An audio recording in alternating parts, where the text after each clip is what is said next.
If you're anything like me, there are some days when you simply won't get a workout in unless it's in-home, relatively quick, and uses minimal equipment. Whether it's bad weather or muddy trails, or just the fact that the only moments you'll have to yourself are when your child are napping, I hear you. Here's how I get in a 4,000 rep jump rope workout in my own home. And be sure to add the kick-ass music, because this one hurts so good.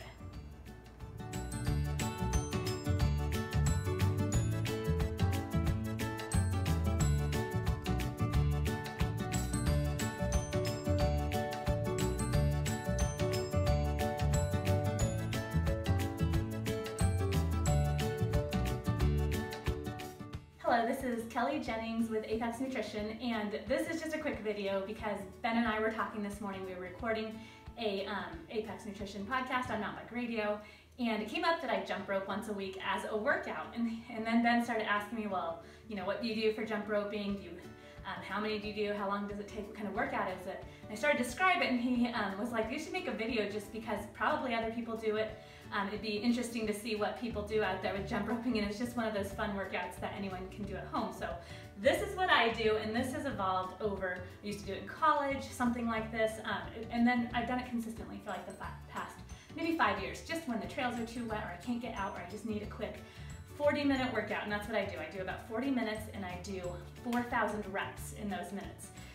And this is going to sound complicated, but it's not that complicated. You can do it any old way you want, but to get to 4,000, what I do is I do 5 different styles or types of jumping, and I do 800 of those each. And to get to the 800, I only count to 200 every time. And I know that seems super tedious, but I've done it for a long time and it doesn't bother me. So I'll show you what I do. I first start with just a normal double-footed jump. And so some quirks. First of all, I do this barefoot because for years I loved barefoot running and I felt like it really strengthened my feet, helped with a bunch of my arch problems, and it stopped me from rolling my ankles, which used to happen to me on trails all the time. But I don't like the wear and tear on my feet anymore on the trails, and so this is a good, safe, consistent place for me to do it, so that's what I do. I just use a bath mat to protect my hardwood floors and to give me a bit of protection. And I use an old climbing rope that's like 18 feet too big for me, but I just don't want to cut it just in case we ever need it is what I think, I don't know. But that's what I use. But using a heavier rope like this can give you a pretty decent upper body workout too. So here's my 5 jumps. The first one's just double-footed, and I count every 2.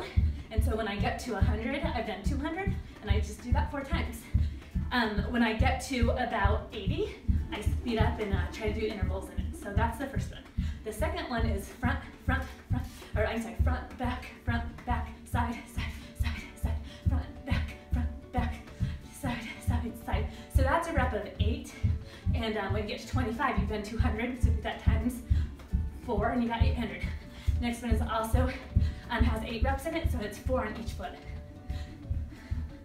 Same thing when you do 25 sets, you've gotten to 200 and you do that 4 times. And if that one's hard, it used to be hard for me. For started, you can just do 2. And then of course you get to 50 to get to 200. Next one is more like scissors, so front, back, out, in, in. It's another one with 8, so I just get to 25 for 200. And at the end of when I get near the end of every 200, I increase my speed. And then the last one that I do is just running. So here again, we've got to count to 100. And you can really try to increase your speed on that one. So to get 200, count to 100, times 4 is 800, and that's what I do. I'm interested to hear if you guys do anything fun with jump roping at home as well. And see you later.